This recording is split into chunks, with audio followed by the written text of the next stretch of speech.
చూస్ country delight, live better. ఇప్పుడే country delight app ని download చేసుకోండి.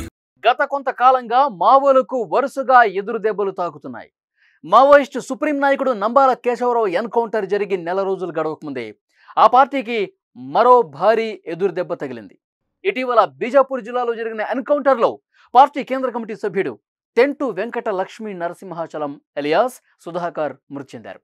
గత 2 నెలల క్రితం రంపచోడవరం నియోజకవర్గం కొయ్యూరు మండలం సరిహద్దు అటవీ ప్రాంతంలో జరిగిన ఈ ఎన్కౌంటర్లో 2 మావోయిస్టులు మృతి చెందారు. ఈ ఘటన మరొక ముందే మరొక భారీ ఎన్కౌంటర్ జరిగింది.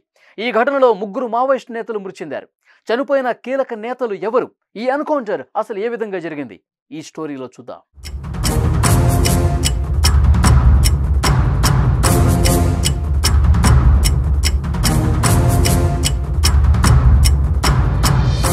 అల్లూరి సీతారామరాజు జిల్లాలో భారీ ఎన్కౌంటర్ కు సంబంధించిన సమాచారం ఇది.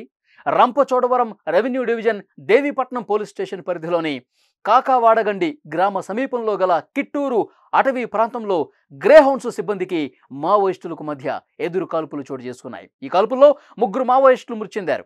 మృతులు జోనల్ కమిటీ సభ్యులు గాజర్ల రవి ఎలియాస్, ఉదయ్, అరుణ, అంజుగా గుర్తించారు. వీరిలో ఇటీవల ఎన్కౌంటర్ లో మరణించిన చలపతిరావు భార్య అరుణ కూడా ఉన్నారు. ఎన్కౌంటర్ జరిగిన ప్రదేశంలో 3 మృతదేహాలతో పాటు 3 AK-47 తుపాకీలను పోలీసులు స్వాధీనపరుచుకున్నారు. గతంలో ఈ 3 మావోయిస్టులపై భారీ నజరానా ఉంది.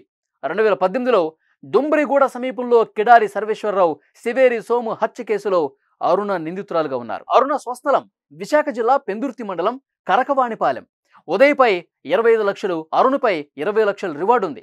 వారి వద్ద నుంచి 3 AK-47 ఆయుధాలను భద్రతా బలగాలు స్వాధీనం చేసుకున్నాయి.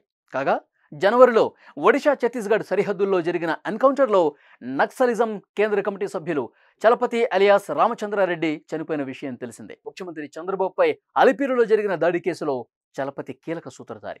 ఆయనపై ₹1 వరకు రివార్డు ఉంది. ఈ రోజు జరిగిన ఎన్కౌంటర్లో ఆయన భార్య కన్నుమూసింది. మావోయిస్టులకు వరుసగా దెబ్బలు తగలటం ఆ పార్టీ మనుగడకు కష్టమని పోలీసులు చెప్తున్నారు.